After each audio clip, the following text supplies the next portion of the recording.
There are some issues with this car, particularly when it's cold. Mapping and trying to drive steadily. You get a bit of kangarooing.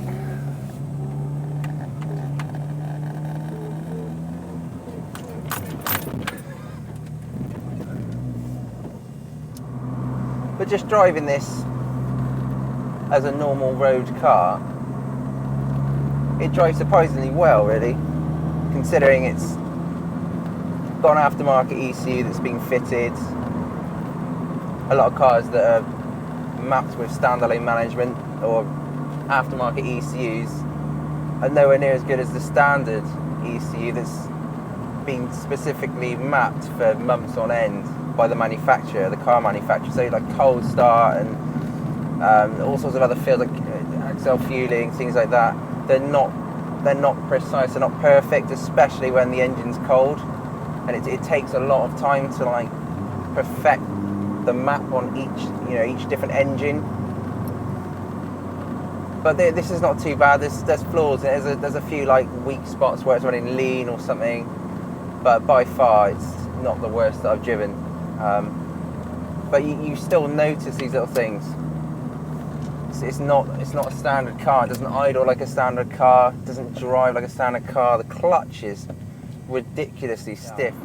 4-paddle helix clutch fitted to this, and you don't need to do leg day at the gym. I tell you, that is properly hardcore to push that down.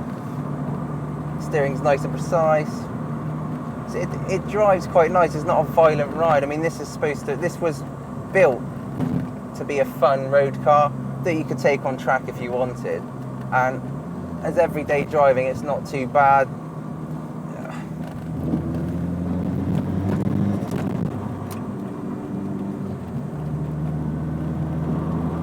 The RPM hang between gear changes isn't great. It drops off straight away. So every time you change into the next gear, the RPM is too low for that gear. So you end up forcing the clutch to bring the RPM back up, which it makes it jerky to drive. The cold start map's not that great, which it never really is on cars that have had different ECUs fitted. It wants to go. I mean, we're at 3,000 RPM and it still wants to.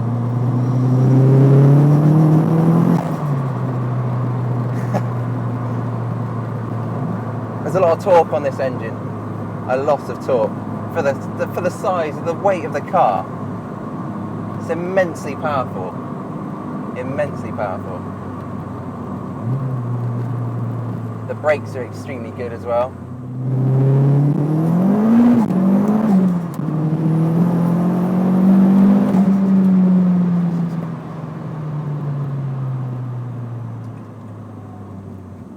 This car does torque stiff. I mean, first, second gear, forget about it. Just forget about it. Straight line. Third gear, maybe.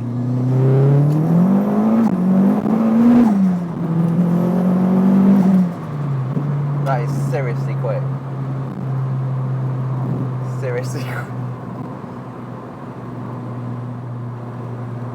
It is overkill. It's completely wacko. The car's got, the chassis has got no chance.